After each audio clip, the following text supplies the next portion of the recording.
Rádio Azul 98.9 Setúbal. Caros ouvintes da Rádio Azul, bem-vindos a mais uma edição do programa Falar Claro. Minha convidada desta semana é a doutora Paula Santos, deputada do Partido Comunista Português pelo Círculo Eleitoral de Setúbal, ao qual agradeço ter aceito o nosso convite para estar aqui presente e para falarmos da proposta do PCP sobre a reversão do anterior processo de fusão ou extinção das freguesias pelo país, que foi desencadeada pelo anterior governo, e ao qual iria-lhe perguntar, ou começar com uma primeira pergunta, que é, no fundo, antes de entrarmos em detalhe, no geral, o que é que levou o Partido Comunista Português, portanto, a apresentar esta proposta? Muito obrigada, agradecer o convite que foi dirigido. O Partido Comunista Português, desde o primeiro momento em que foi manifestada a intenção pelo anterior governo do PSD e do CDS de extinguir freguesias no nosso país, se opôs a essa medida e a essa opção. E opôs-se tendo em conta aspectos muito concretos, porque esta extinção de freguesias que ocorreu e que foi imposta, ela não está desligada de um processo e de uma estratégia mais alargada do anterior governo do PSD e do CDS, que visava subverter os princípios do poder local democrático. A extinção de freguesias foi uma dessas peças desse mesmo processo e dessa estratégia. Como nós dissemos na altura, extinguir as freguesias não resolvia nenhum dos problemas que estava colocado ao nosso país. Mais grave que isso, contribuía, inclusivamente, para a degradação, para o empobrecimento do nosso regime democrático, com a redução do número de eleitos, o afastamento de milhares de eleitos de freguesias, para a resolução de problemas concretos das populações, reduzia a capacidade das próprias freguesias de intervir para resolver esses mesmos problemas, não contribui, nem contribuiu para a designada coesão territorial, um argumento bastante utilizado, se não vejamos em muitas regiões do nosso país, onde foram encerrados um conjunto de serviços públicos, a somar-se ainda se extinguiu a própria freguesia. Por isso, era um processo que não ia ao encontro dos interesses das populações. Porque é que nós decidimos avançar com esta iniciativa? Por um lado, porque é justa a reposição das freguesias.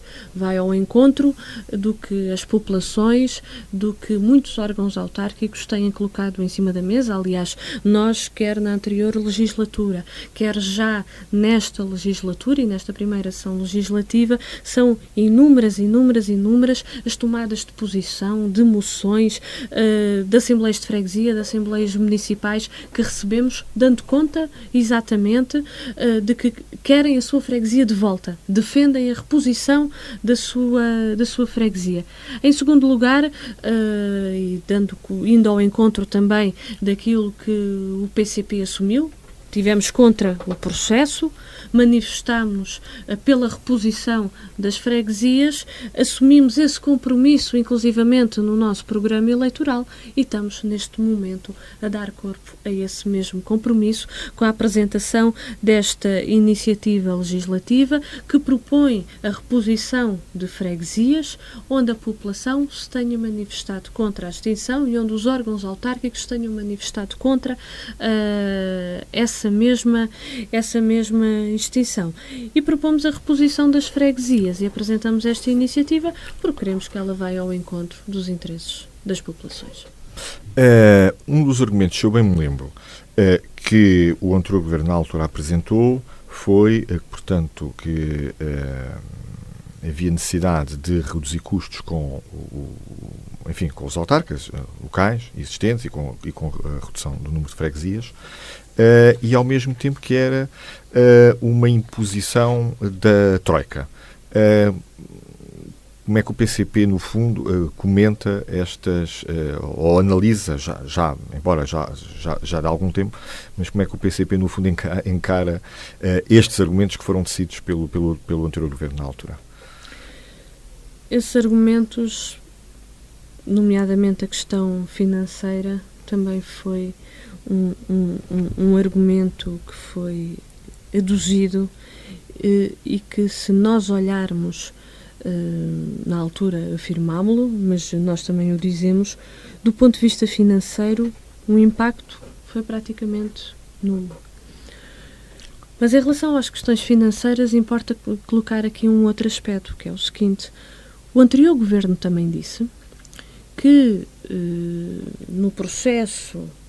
neste processo de extinção de freguesias, de que as freguesias teriam mais meios para poderem intervir.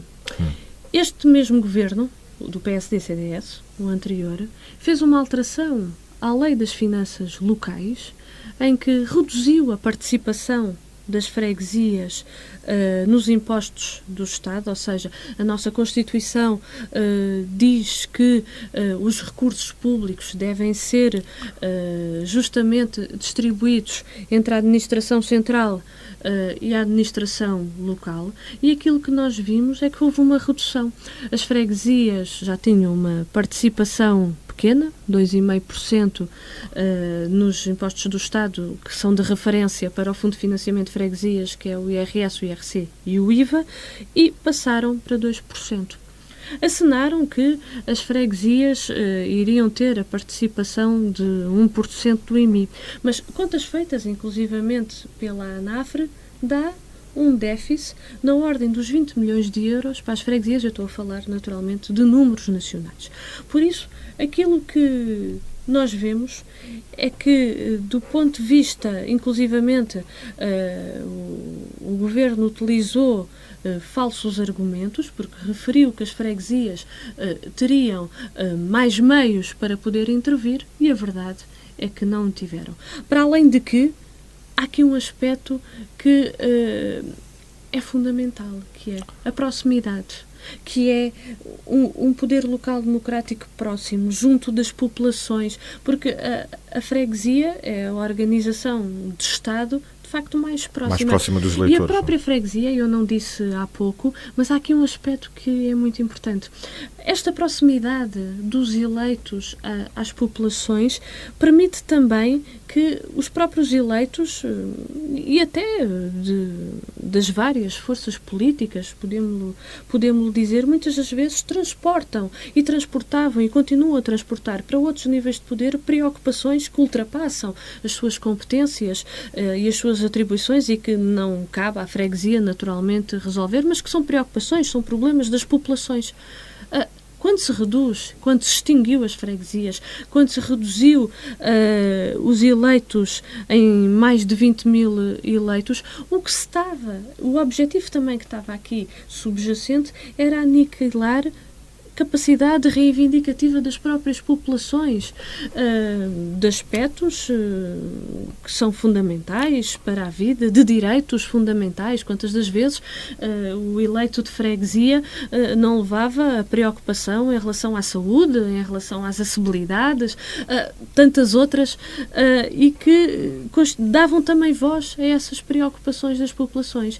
E esta extinção de freguesias teve também esse objetivo. Quanto ao memorando de entendimento, que foi de facto na prática um pacto de agressão, como o PCP o classificou, e bem, que eu me recorde, houve de facto uma ingerência externa, mas houve também uma aceitação, porque houve partidos que subscreveram, o PSD, o CDS, o PS, e que assumiram, e o PSD e o CDS assumiu aquilo como sua política e desenvolveu-a, implementou-a e avançou com ela, porque de facto há uma imposição por via do pacto de agressão subscrito por estes partidos, mas o governo do PSD e do CDS implementou esta mesma medida, e implementou, eu já o disse, mas eu acho que não é demais dizê-lo, contra a vontade das pessoas. Implementou quando havia imensas tomadas de posição de órgãos autárquicos a dizer: nós queremos a nossa freguesia.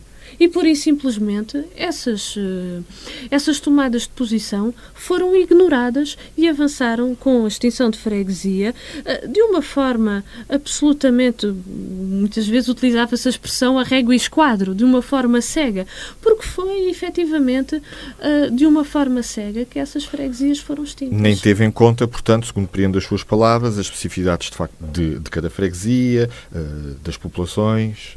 Não teve em conta. É isso? Identidade, especificidades, questões relacionadas de facto com as características de cada um dos territórios, com as características e as necessidades de cada uma das populações.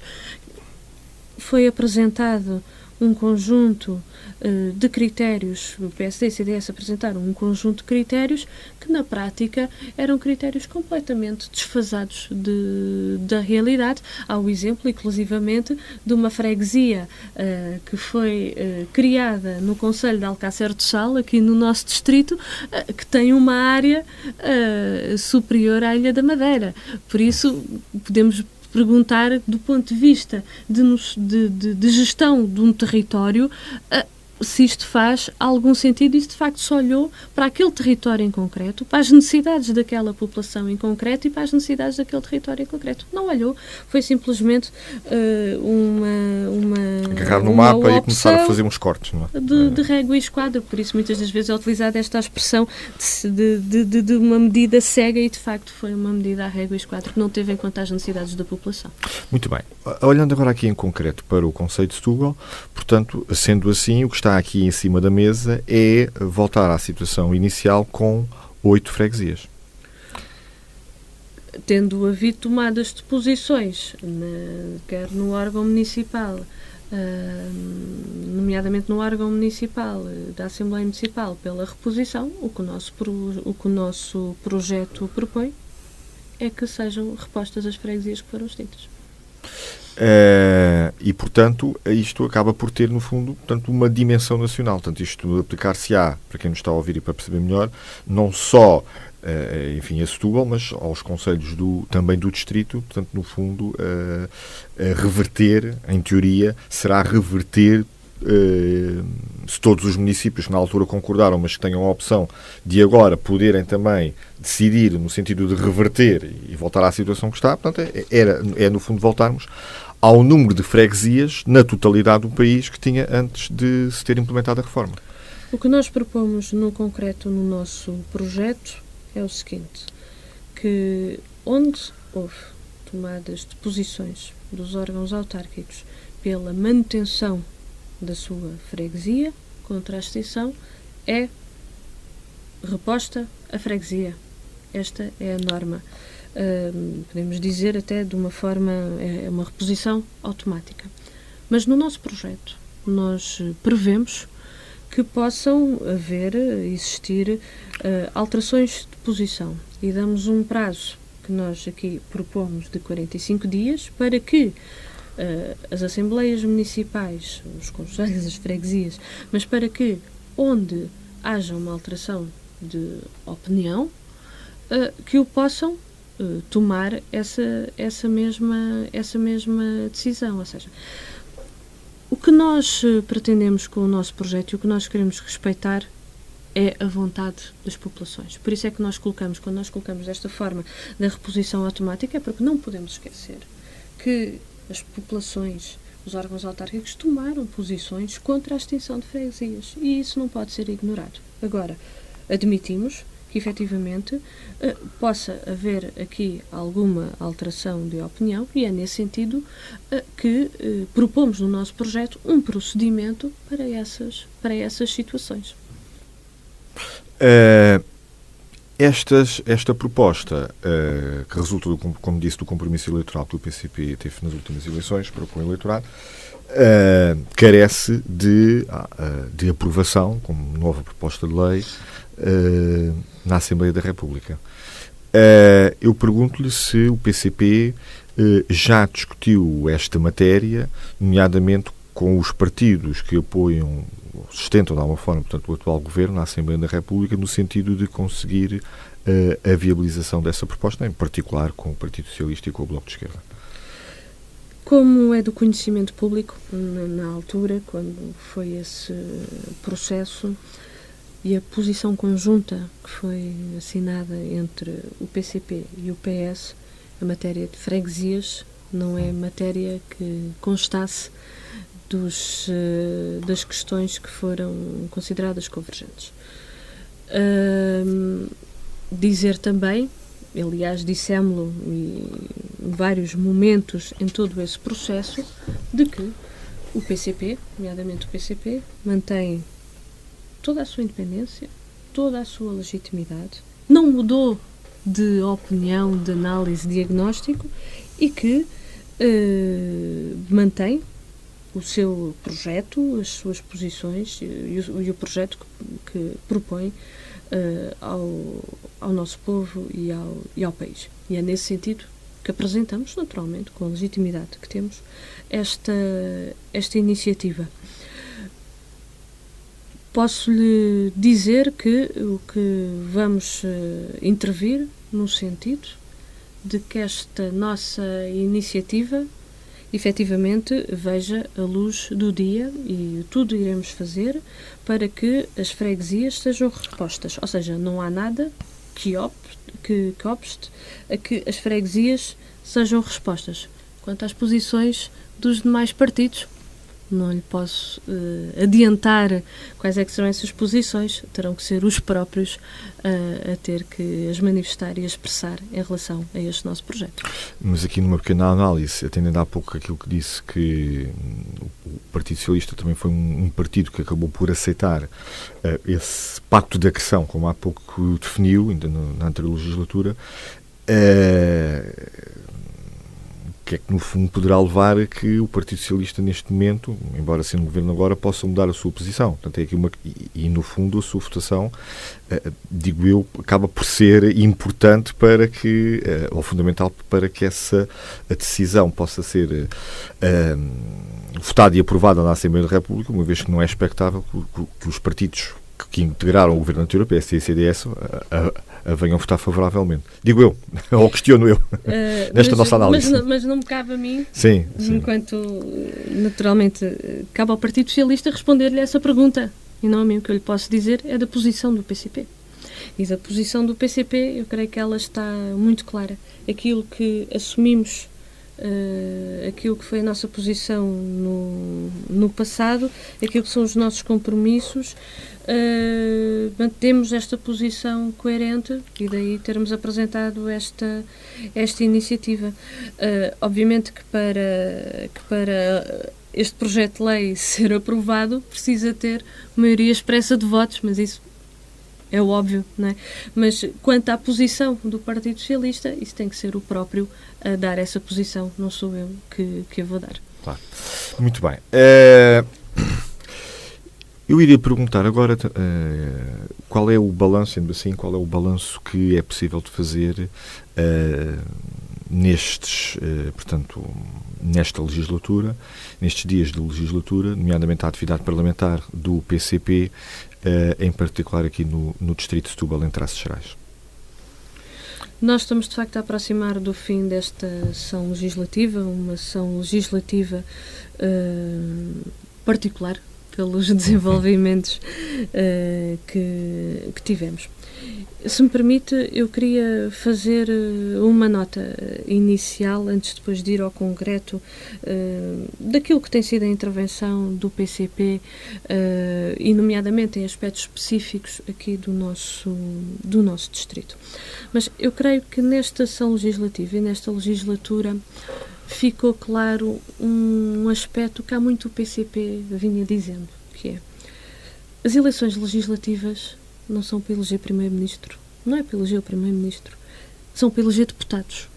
E eu creio que todo o desenvolvimento de acontecimentos que se registou nesta sessão legislativa e decorrente da votação do povo nas eleições ficou muito muito claro, porque é de facto da correlação de forças que se forma na Assembleia da República, de acordo com a votação do povo, que sai, obviamente, depois aquele que irá ser o governo. E este é um aspecto que eu acho que não é de menos e que foi, mas é um aspecto mais político, obviamente. Sim. Sobre a intervenção do PCP, eu creio que ficou muito claro.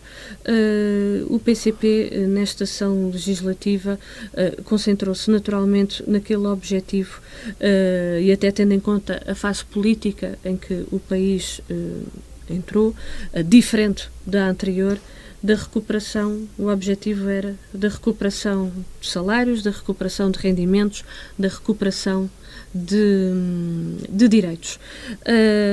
E houve vários aspectos, medidas concretas, positivas neste sentido, que teve e que tiveram o nosso contributo, a nossa intervenção. Podemos aqui referir várias, como a reposição dos salários, o aumento do salário mínimo nacional, que insuficiente, porque nós propunhamos que pudesse ser dos 600 euros, mas que ainda assim foi aumentado. As questões relacionadas, por exemplo, um destaque que eu acho que é uma proposta muito significativa e que pode ter um grande alcance, a gratuitidade dos manuais escolares, de uma perspectiva progressiva, a iniciar agora para o próximo ano letivo, para os alunos do primeiro ano. Tivemos as questões relacionadas com a reversão, aqui não tem a ver com o nosso distrito, mas com a reversão da privatização das empresas de transportes de passageiros, nomeadamente em Lisboa e no Porto, o fim dos exames. Bom, foram várias. A reversão do próprio processo de privatização da TAP, não é? Também. Nós considerávamos que devia de ser totalmente pública. Na nossa perspectiva, a TAP, aliás, na nossa perspectiva, devia de ser uma empresa totalmente pública. No nosso distrito, onde é que nós nos centramos? Centramos nas questões relacionadas com a defesa dos direitos dos trabalhadores, nas questões relacionadas com a saúde, com a educação. Dirigimos questionamentos diretos já ao atual governo, nomeadamente sobre as carências de profissionais aqui no Hospital de São Bernardo, no Hospital do Barreiro, do Litoral Alentejano, do Garcia de Horta, as questões relacionadas com o parque escolar e a necessidade de resolver algumas questões pendentes, nomeadamente em duas escolas, em dois concelhos do nosso distrito, Seixal e Almada, a Escola João de Barros, a Escola do Monte da Caparica, que estão há 6 anos a ter aulas em contentores porque as obras que iniciaram estão paradas. As questões relacionadas com, estou-me a lembrar agora, do Tribunal de Sesimbra, que necessita de novas instalações para poder intervir, para poder funcionar adequadamente. Um aspecto que é muito sentido, eu diria aqui em Sesimbra e em Setúbal, relacionado, que é uma questão também há muito tempo que temos vindo a colocar, que é a necessidade da revisão do plano de ordenamento do Parque Natural da Arrábida, e que, como sabe, tem implicações profundamente negativas no desenvolvimento das atividades tradicionais, quer da pesca, quer na agricultura, mas muito sentida aqui na pesca, e insistimos para a necessidade desta mesma revisão, tendo em conta e auscultando também os intervenientes locais e ouvindo, obviamente, aqueles que são os seus pontos de vista e as suas preocupações. Ou seja, tivemos uma intervenção com um conjunto de aspectos concretos sobre problemas concretos que a população do nosso distrito sente. Aliás, a nossa intervenção é muito mais vasta do que esta pequena nota e síntese que estou aqui a dizer, até de uma forma à medida que me vou lembrando daquilo que tem sido a nossa intervenção. Exato. Aqui tem que ser sintético. Sim. Mas pronto, mas acho que ficou perceptível bem os pontos-chave em que o PCP tem intervido. Uma última questão, porque estamos a chegar ao fim do nosso tempo, de caráter geral, e do qual lhe perguntava uma resposta rápida, mas, enfim, mais possível esclarecedora.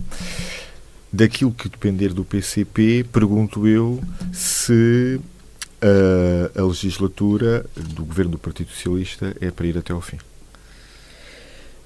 Eu creio que isso ficou muito claro também no documento, na posição conjunta que foi colocada, que era uma posição conjunta que permitia uma solução de governo com uma maioria parlamentar, solução de governo do Partido Socialista, e isto é importante que fique bem claro, numa perspectiva de legislatura. Nós deixámos bem claro, eu já fiz essa referência aqui, mas se calhar não é demais de referir. Neste processo foram identificados medidas políticas convergentes, foram identificadas medidas objetivos políticos convergentes, embora não houve convergência na forma de os alcançar, e obviamente há um conjunto de matérias que nós vamos nos continuar a bater como temos defendido ao longo dos anos. Por exemplo, nesta legislatura, o PCP já apresentou um conjunto vasto de propostas, por exemplo, relacionadas com as questões de precariedade. Esta é uma questão muito sentida por muitos trabalhadores do nosso país. Há uma enorme instabilidade nos locais de trabalho, com contratos à semana, ao mês, 3 meses, 6 meses, inclusivamente em vários locais de trabalho, inclusivamente no nosso distrito, e obviamente que isto não dá nenhuma estabilidade à vida das pessoas. E aquilo que nós propomos é que, por exemplo, onde haja funções permanentes, um posto de trabalho permanente, funções permanentes, deve corresponder a um contrato de trabalho efetivo. Esses são alguns dos aspectos que nós temos vindo a apresentar propostas e aquilo que é a nossa perspectiva. Não só esta perspectiva e este objetivo que colocamos, da recuperação de salários, de rendimentos, de direitos, que continuamos a prosseguir e que queremos naturalmente reforçar. É a nossa intenção e aquilo que nós defendemos do nosso projeto político nos mais variados setores. Vamos naturalmente lutar e intervir nesse sentido, nesta perspectiva da melhoria das condições de vida dos trabalhadores e das populações. Cara, doutora Paula Santos, muito obrigado por ter estado aqui presente e por ter explicado ao auditório quer a proposta de reversão do processo de União das Freguesias desencadeado pelo outro governo, quer até pela atividade aqui demonstrada pelo PCP no Parlamento e em particular no Distrito de Setúbal. Agradecer mais uma vez o convite e despeço-me de si até uma próxima oportunidade e ao auditório voltamos daqui a pouco para a segunda parte do programa. Até já. Rádio Azul 98.9 Setúbal.